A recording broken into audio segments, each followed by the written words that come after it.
Hello welcome back everyone to my YouTube channel. तो जैसा कि आप मेरे सामने देख सकते हो, दो जावा B2s खड़ी हुई हैं।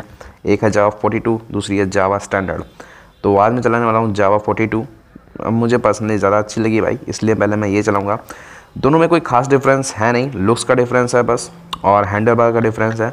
दोनों बाइक सेम है, चाहे आप ब्रेकिंग की बात कर लो, चाहे आप इंजन की बात कर लो, चाहे फ्रेम की बात कर लो, सारा कुछ सेम है। सीट वगैरह सब कुछ सेम है, बस वो बोलते हैं ना 19-20 का फ़र्क है, तो वही फ़र्क है। दोनों का कॉन्सेप्ट थोड़ा सा अलग हो जाता है। ये थोड़ी सी मॉडर्न हो जाती है जावा 42। और मैं बात करूँ अगर स्टैंडर्ड की, तो ये थोड़ी सी ज़्यादा रेट्रो थीम पे है। जो इनकी जावा की पहली बाइक थी उसके ऊपर बेस्ड है पूरी लुक्स वाइज। तो थोड़ा सा विंटेज हो जाता है, बहुत लोगों को ये पसंद है। मुझे पर्सनली जावा 42 पसंद आई। तो हमेशा की तरह यहाँ पे एक पोल है, आप जाके बता सकते हो कि आपको कौन सी बाइक अच्छी लगी। और अगर मैं इस वीडियो में 42 की बात करता हूँ तो आप समझ लेना कि वो दोनों के लिए है, जावा 42 और जावा स्टैंडर्ड दोनों के लिए। तो लखनऊ में जावा का पहला शोरूम है, और जो स्टाफ है वो काफ़ी अच्छा है, काफ़ी हेल्पफुल है। और ये दो भाई हैं अपने जावा में, तो जावा विज़िट करते हो तो सारा इन्फॉर्मेशन आप इनसे ले सकते हो, चाहे बाइक से रिलेटेड हो या बुकिंग से रिलेटेड हो, टेस्ट राइड से रिलेटेड हो। और आप विज़िट करना जावा एक बार ज़रूर। तो अब चलो इंट्रो पे जाते हैं और वीडियो शुरू करते हैं।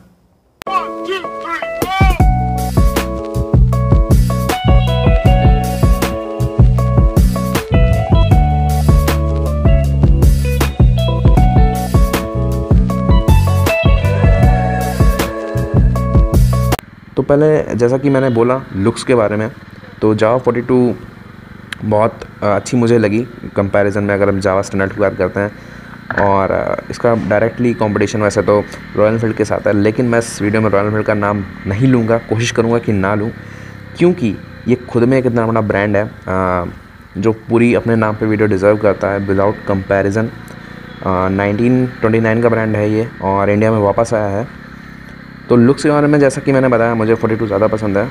और इनका कॉन्सेप्ट जो है वो हमेशा से एक रेट्रो थीम पर रहा है, तो वैसे ही है। दोनों बाइक्स काफ़ी अच्छी लगती हैं, पर्सनल प्रेफरेंस के ऊपर भी है। पहले बात करते हैं इसके इंस्ट्रूमेंट क्लस्टर के बारे में। जैसा कि आप देख रहे हो, बेसिक सा इंस्ट्रूमेंट क्लस्टर है, लेकिन सारी इन्फॉर्मेशन आपको इसमें दी हुई है। हाँ, बेसिक इन्फॉर्मेशन सारी कुछ तो नहीं, इसमें ट्रिप मीटर मिसिंग है, और फ्यूल गेज है आपके पास, लो फ्यूल इंडिकेटर है, और ओडो है। तो मतलब हर चीज़ें हैं, ऐसा नहीं है कि एसेंशियल चीज़ें जो होती हैं ना वो चीज़ें नहीं हैं। तो सारा कुछ आपको इन्फॉर्मेशन इसमें मिल जाता है। ट्रिप मीटर एक होना चाहिए था। गियर पोजीशन इंडिकेटर नहीं है, शिफ्ट लाइन इंडिकेटर नहीं है, चलो वो तो चलता है। अब बात करते हैं इंजन स्पेसिफिकेशंस के बारे में, क्योंकि नंबर्स बताना भी ज़रूरी होता है। तो 293 सीसी का इसमें इंजन है, single cylinder 4 stroke liquid cooled. और जो पावर आउटपुट है वो 27 bhp, और टॉर्क जो है 28 Nm टॉर्क है। और अब मैं बात करता हूँ कि इंजन जो मुझे चलाने पे कैसा फ़ील हुआ। इंजन जो है वो अच्छा खासा रिफ़ाइन है। वाइब्रेशंस की बात करते हैं तो वाइब्रेशन नहीं है इतने। पास्ट 100 के आसपास मुझे वाइब्रेशन महसूस हुए जब आप 100 टच करोगे। और रेव रेंज में कहीं पे थोड़े बहुत वाइब्रेशंस हैं, लेकिन इतने वाइब्रेशन नहीं है कि आपको दिक्कत दें या ऐसा कुछ है नहीं।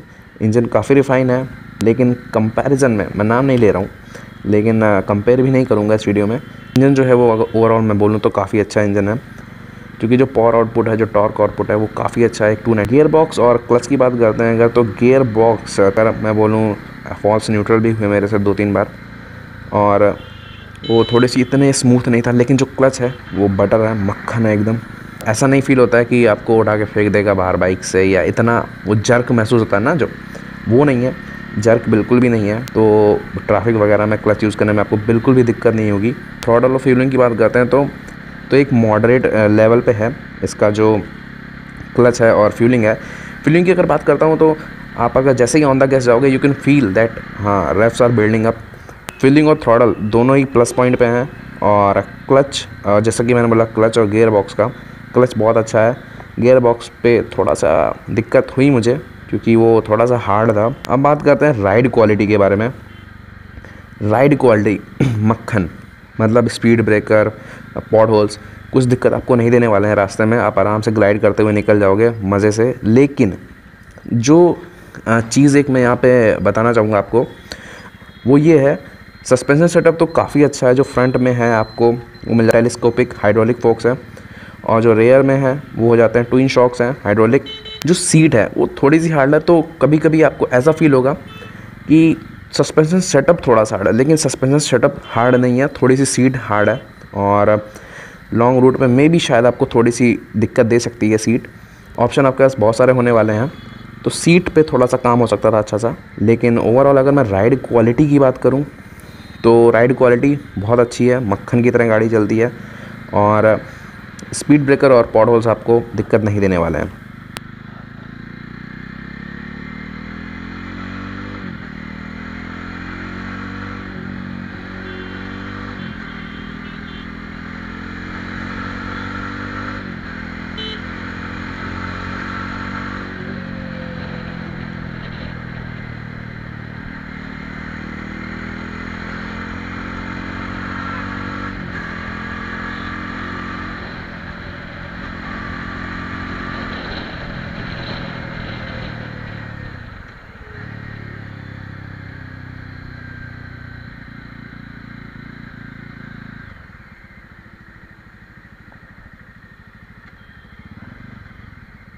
जो सीट हाइट की बात करते हैं तो सीट हाइट है 765 mm की।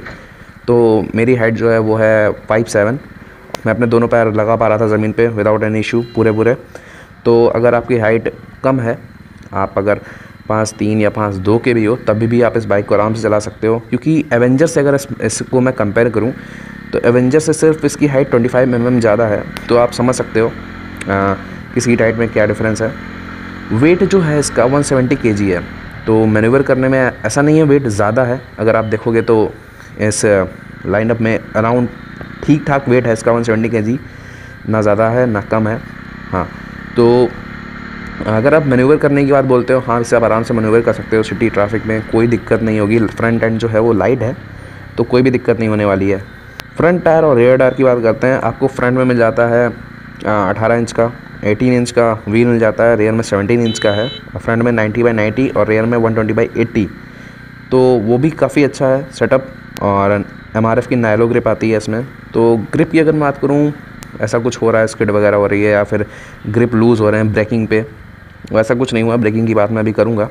ओवरऑल देखा जाए पूरी राइड क्वालिटी की अगर मैं बात करूँ तो बहुत ही अच्छी है। अब बात करते हैं इसके ब्रेकिंग के बारे में।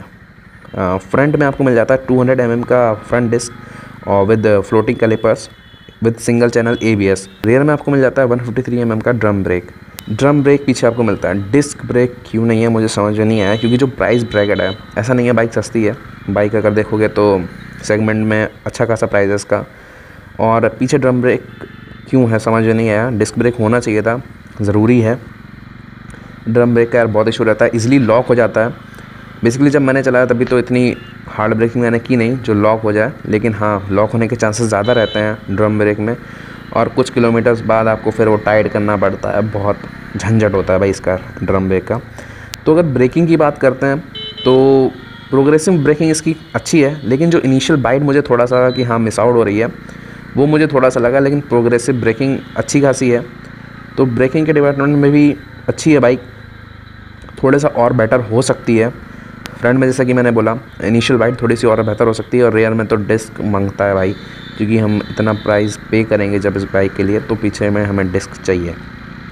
तो ब्रेकिंग परफॉर्मेंस भी अच्छी है इसकी, ठीक ठाक है। रेयर के अलावा टैंक साइज़ जो है वो 14 लीटर का है और सेगमेंट में अच्छा खासा टैंक साइज़ है इसका। तो लॉन्ग राइड्स पे कोई दिक्कत नहीं होने वाली है आपको। आप आराम से तो आप ज़्यादा किलोमीटर्स कवर कर सकते हो, कम फ्यूल स्टॉप लेने पड़ेंगे आपको। और जो माइलेज है वो इसका 32 से 35 kmpl के आसपास है, तो वो भी अच्छा खासा माइलेज है। क्योंकि इस सेगमेंट में अगर मैं बात करता हूँ अराउंड सारी बाइक्स जो भी हैं वो 35 के आसपास ही माइलेज देती हैं। तो माइलेज भी अगर मैं देखूँ तो माइलेज भी काफ़ी अच्छा है। टॉप स्पीड की अगर मैं बात करता हूँ तो 130 kmph एक्सपेक्ट आप कर सकते हो इसके आसपास। ऊपर भी थोड़ा सा, थोड़ा नीचे भी, नीचे तो नहीं होने वाली क्योंकि 27 bhp है और 28 Nm टॉर्क है। तो ये सारा कुछ मैंने आपको बताया इस बाइक के बारे में। थोड़ा सा और मैं बताना चाहूँगा कुछ चीज़ें जो मैंने पर्सनली फ़ील की, वो मैं आपको बताना चाहूँगा। जो पावर आउटपुट है, जो जब भी आप लोअर गियर में ऑन तक जाते हो, जो आपका टॉर्क है वो किक इन जल्दी होता है थोड़ा सा, तो आप वो पंच फील कर सकते हो। पिकअप वगैरह में बाइक स्ट्रगल नहीं करती है बिल्कुल भी।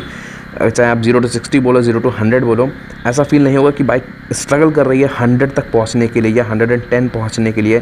क्रूज़ कर सकते हो आप इस पे आराम से 100, 110, कोई इशू नहीं होने वाला है। ओवरऑल देखा जाए तो ये ऑन रोड जो जाओ 42 है, ये आपको पड़ेगी 185 की, 1,85,000। जो प्राइस के हिसाब से मुझे एक दो चीज़ें लगी, जो फ्लॉज लगे वो मैंने आपको बताया। जैसा कि हो गया एक सीट जो हो गई वो थोड़ी सी और कुछ नहीं होनी चाहिए थी, जो कि कंफर्टेबल, जब एक बाइक क्रूज़र है तो थोड़ा सा कंफर्ट और होना चाहिए था, जो मैंने फ़ील किया। सेगमेंट के हिसाब से मैं बता रहा हूँ आपको, क्योंकि और बाइक है सेगमेंट में जिसमें आपको थोड़ा सा कंफर्ट अच्छा मिल जाता है। और रियर डिस्क होना चाहिए था, बहुत ही ज़रूरी है, ये चीज़ हो गई। तो बेसिकली ये दो मेन चीज़ें मुझे लगी। और इंस्ट्रूमेंटल क्लस्टर की अगर मैं बात करूँ तो थोड़ा सा और अच्छा हो सकता था। ठीक है, चीज़ें समझ में आती हैं, रेट्रो विंटेज वगैरह, पर ट्रिप मीटर बनता था एक। तो ये कुछ फ्लॉज लगे बाइक के। तो अब बात आती है बाइक लेनी चाहिए कि नहीं लेनी चाहिए।